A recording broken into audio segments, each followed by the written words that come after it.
নিরামিষ দিনে কিন্তু সবারই একটা চিন্তা থাকে যে কি রান্না করা হবে। তবে শীত চলে যাওয়ার আগে আলু ফুলকপি দিয়ে এই রকম একটা নিরামিষ তরকারি কিন্তু তোমরা করে দেখতেই পারো। রুটি, পরোটা, লুচি বা ভাত যে কোনো কিছুর সঙ্গেই কিন্তু তরকারিটা দুর্দান্ত লাগে।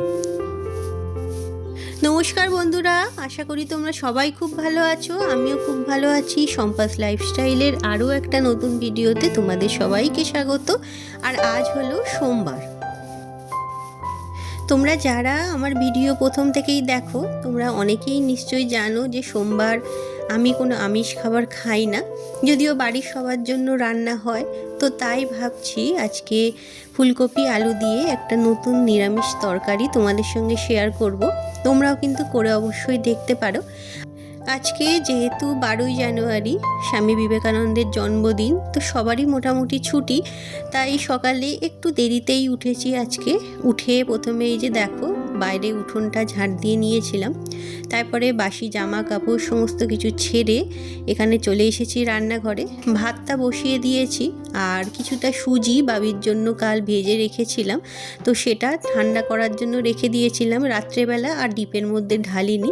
তো সকালেই এই যে সমস্ত সুজিটা ঢেলে রাখলাম। আর রাত্রে না ঠান্ডার মধ্যে বাসন মাজতে এখন একদম ইচ্ছা হয় না, তোমাদের আগেও বলেছিলাম। খাওয়ার পর বাসনগুলো ধুয়ে ওই সিঙ্কের মধ্যেই রেখে দিই। তো সকালে উঠে ভাবলাম ভাতটা তো হয়েই গেছে, আগে বাসনগুলো মেজে নিই, কারণ সিঙ্কের মধ্যে বাসন জমে থাকলে না রান্নাঘরে কাজ করতে কিন্তু প্রচণ্ড অসুবিধা হয় আমার। আর যেহেতু আমার এই রান্নার স্ল্যাবটা খুব একটা বেশি বড় নয়, তাই সিঙ্কের মধ্যে কিছু বাসন থাকলে এখানে নাড়াচাড়া করে কাজ করতে একটু অসুবিধাই হয়। তো যাই হোক, এখানে চাটা করেছিলাম, বাবাকে দিলাম আর আমিও আমারটা নিয়ে নিলাম। আর বিস্কুটের কৌটোটাও ফাঁকা হয়ে গিয়েছিল, তাই একেবারে সেটাও ঢেলে রাখলাম।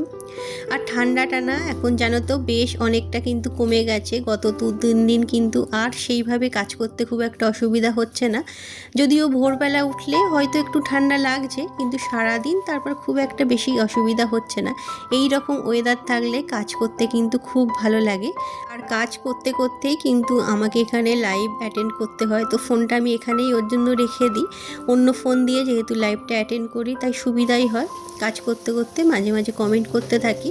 আর চাটা নিয়ে চলে এলাম এই ঘরে, দরজাটা খুলে দিয়েছি, বেশ ভালো রোদ আসছে। আর এখানে নিয়ে চাটা বসলাম, আর ওখানে আমাদের বাড়ির ওই যে 2 সদস্য আছে, ওরা কিন্তু এসে দরজার কাছে বসে আছে রোদ পোহাবার জন্য, কারণ ওইখানটা না বেশ ভালো রোদ আসে। একটা বিস্কুট দিলাম কিন্তু খেলো না। তো এই যে দেখো এখানেই বসে বসে ম্যাও ম্যাও করছে। কিন্তু দরজাটা এইভাবেই যদি খোলা রাখা হয় ওরা কিন্তু ঘরের মধ্যে চলে আসে, তাই এই যে চেয়ারটা নিয়ে দরজার সামনে রেখে দিই। তাতে কেন জানি না ভয়ে ওরা আর ঘরের মধ্যে ঢোকে না, কারণ বিড়াল তো ঘরের মধ্যে ঢুকলে জানোই বিড়ালের লোম কিন্তু খুব ক্ষতিকর। তাই তারা তো আর যায় না বাড়ি থেকে। ওরা আসলে আমাদের বাড়িতেই ছোট থেকে আছে, ওর মা, তার মা সবাই মোটামুটি আমাদের বাড়িতেই ছিল, তো তাই তাড়ানো যায় না, ওরা এখানেই থাকে। কিন্তু ঘরের মধ্যে ঢুকলে যেহেতু অসুবিধা, তাই চেষ্টা করি যাতে ঘরের বাইরেই ওরা ঘোরাফেরা করে। আর এদিকে দেখো দুধটা গরম করে নিলাম, বাবির জন্য একটু কর্নফ্লেক্স ভিজিয়ে দেব। বাবি সকালে দুধ কর্নফ্লেক্সটা খেতেই বেশি ভালোবাসে, তো তাই সকালে ওকে এটাই দিই। খুব একটা ভারী কিছু খাবার ও খায় না। আর এদিকে না আজকে সমস্ত রকম সবজি দিয়ে একটা মাছের ঝোল বানাচ্ছি বাকি সবার জন্য। রান্না আজকে খুব একটা বেশি কিছু করব না, তো আমি যেহেতু মাছের ঝোল খাবো না তাই একটু আলু ফুলকপির তরকারি করব নিরামিষ, ওই যে বললাম সেটা। আর এই মাছের ঝোল দিয়ে সবার খাওয়া হয়ে যাবে। তো ভিডিওটা যদি তোমাদের সবার একটু ভালো লেগে থাকে তাহলে অবশ্যই একটা লাইক করে দিয়ে চ্যানেলটা সাবস্ক্রাইব করে পাশে থাকার অনুরোধ রইল। তো চলো এবার আলু ফুলকপির তরকারিটা শুরু করি। প্রথমে দেখো কড়াইতে তেল নিয়ে এর মধ্যে দিয়ে দিচ্ছি কয়েকটা বড়ি। বড়িগুলো ভালো করে ভেজে নেব। আজ আর শুকনো কড়াইতে ভাজিনি, তেল দিয়েই একদম ডাইরেক্ট ভেজে নিচ্ছি ভালো করে, লাল লাল করে যাতে ভাজা যায়। আর নিরামিষ যে কোনো তরকারিতেই কিন্তু বড়ি দিলে বেশ ভালো লাগে খেতে। তো বড়িগুলো আমার ভাজা হয়ে গেছে, এবার এগুলোকে তুলে রাখি চলো।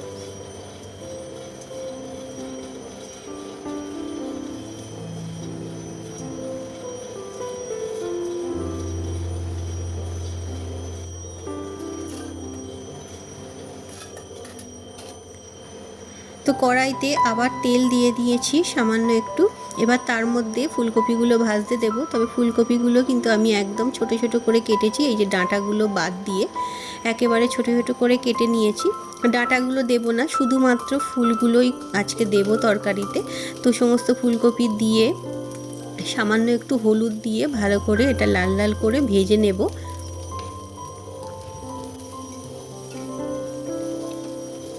তবে হলুদটা কিন্তু চাইলে তেলের মধ্যেও ডাইরেক্ট দিতে পারো, তবে আমি আর সেটা দিইনি।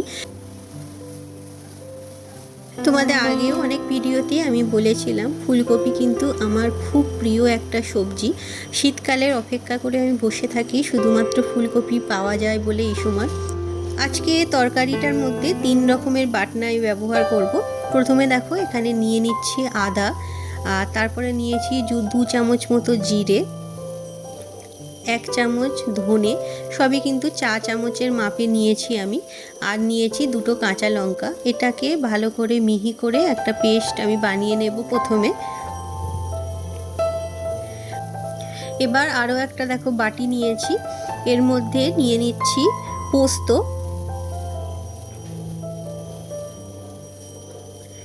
এখানে আমি 3 চামচ মতো পোস্ত নিয়েছি, আর 2 চামচ মতো এখানে নিয়েছি চার মগজ যদি না থাকে তাহলে কাজুও দিতে পারো, সেটা কিছুক্ষণ ভিজিয়ে রাখলাম।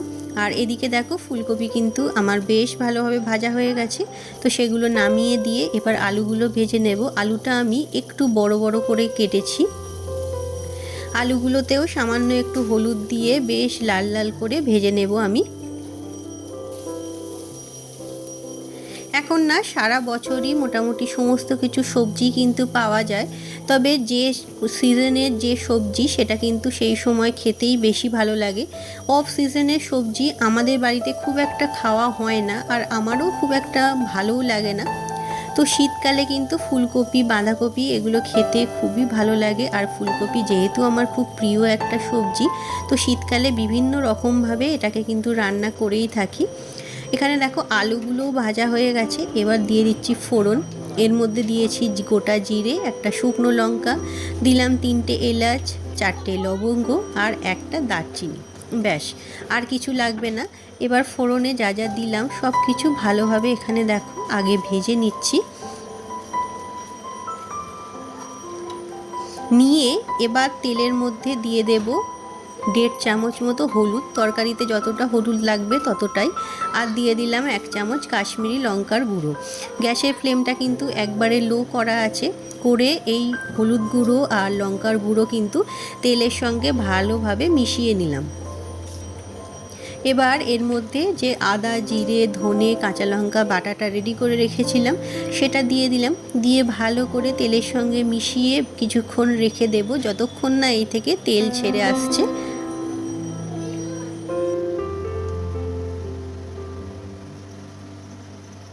তো দেখো মশলাটা থেকে কিন্তু তেল মোটামুটি ছাড়তে আরম্ভ করেছে। এবার এর মধ্যে মিডিয়াম সাইজের একটা টমেটো বেটে রেখেছিলাম সেটাও দিয়ে দিলাম। টমেটোটা দেওয়ার পরে আরও একবার ভালো করে মিশিয়ে দেব। আর টমেটোটা দিতে কিন্তু কিছুক্ষণ নাড়াচাড়া করার পরে মশলার কালারটা দেখো অনেকটা চেঞ্জ হয়ে গেছে। দিয়ে দিলাম 1 চামচ চিনি। টমেটোর স্বাদটা ব্যালেন্স হওয়ার জন্যই এখানে চিনিটা দিয়েছি, বেশি পরিমাণে দিইনি। আর তারপরে দেখো মশলাটা আমি আরও কিছুক্ষণ কষিয়ে নিয়ে এবার এর মধ্যে ফুলকপি আর আলু যেটা ভেজে তুলে রেখেছিলাম সেগুলো দিয়ে দিলাম।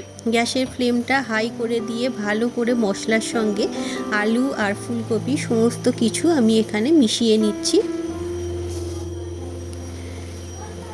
নিরামিষ দিনে কিন্তু সবার মাথাতেই মোটামুটি একটা চিন্তা থাকে যে কি রান্না হবে, তবে আমার কিন্তু ব্যক্তিগতভাবে নিরামিষ খাবার দাবার খেতে বেশ ভালোই লাগে। আর আলু ফুলকপির তরকারি তো আমরা বিভিন্নভাবে করেই থাকি, তোমরা একবার এইভাবে করে দেখতে পারো। রুটি, লুচি, পরোটা বা ভাত যে কোনো কিছুর সঙ্গেই কিন্তু এই তরকারিটা খেতে ভীষণ ভালো লাগে। মশলাটা দেখো ভালোভাবে কিন্তু আমি এখানে কষিয়ে নিয়েছি। এবার এর মধ্যে পোস্ত আর 4 মগজ বাটাটা দিয়ে দিলাম। দিয়ে আবার কিছুক্ষণ নাড়াচাড়া করে নিচ্ছি। ভালোভাবে সমস্ত মশলাটা মিশিয়ে নেওয়ার পরে আমি গ্যাসের ফ্লেমটা লো করে দেব, কারণ যেহেতু 4 মগজ আর পোস্ত আছে তাহলে কড়াতে কিন্তু লেগে যেতে পারে হাই ফ্লেমে। আর এবার এই সময়ে আমি দিয়ে দিলাম কিছুটা মটরশুঁটি। শীতকালের যে কোনো সবজিতেই কিন্তু মটরশুঁটি দিলে কিন্তু বেশ ভালো লাগে। আর কিছুক্ষণ সমস্ত সবজি মশলা ভালোভাবে কষিয়ে নিয়ে এর মধ্যে দিয়ে দিচ্ছি পরিমাণ মতো জল। তবে গ্রেভি খুব একটা বেশি রাখবো না, তাই জলের পরিমাণটাও আমি সেই বুঝেই দিয়েছি। আলু ফুলকপি সব কিছুই কিন্তু ভালোভাবে ভাজা হয়েছে, কিছুটা সিদ্ধ হয়েই আছে, তো সেই বুঝেই জলটা দেবে। তারপরে এই যে স্বাদ মতো নুন দিয়ে ঢাকা চাপা দিয়ে রেখে দিয়েছিলাম। কিছুক্ষণ পর দেখো খুলে দেখাচ্ছি, আলু ফুলকপি সব কিছুই কিন্তু ভালোভাবে এখানে সিদ্ধ হয়ে গেছে। তো আলু ফুলকপির তরকারি কিন্তু আমার রেডি হয়ে গেছে। এবার এখানে উপর থেকে দেখো ছড়িয়ে দিলাম বড়িগুলো, আর দিয়ে দিচ্ছি ধনেপাতা কুচি, আর এর মধ্যে দিয়ে দেব সামান্য একটু গরম মশলার গুঁড়ো, বেশি না। তারপরে সমস্ত জিনিস আরও একবার ভালো করে মিশিয়ে নেব। তো আলু ফুলকপির তরকারি কিন্তু আমার রেডি হয়ে গেছে। নিরামিষ দিনে কিন্তু তোমরা অবশ্যই এইভাবে একবার রান্না করে দেখতে পারো, আশা করি খুব ভালোই লাগবে। আর সামনেই সরস্বতী পুজো আছে, যারা ঠাকুরকে ভোগ দিতে চায় সেক্ষেত্রেও কিন্তু এইভাবে আলু ফুলকপির তরকারি খিচুড়ি, লুচি বা পোলাও যে কোনো কিছুর সঙ্গেই কিন্তু খুব ভালো লাগবে। তো আজকের ভিডিওটা আমি এখানেই শেষ করছি। আশা করি তোমাদের ভালো লেগেছে। আবার দেখা হবে পরের ভিডিওতে। ততক্ষণ সবাই ভালো থেকো, সুস্থ থেকো, আর খুব খুব আনন্দে থেকো। টাটা।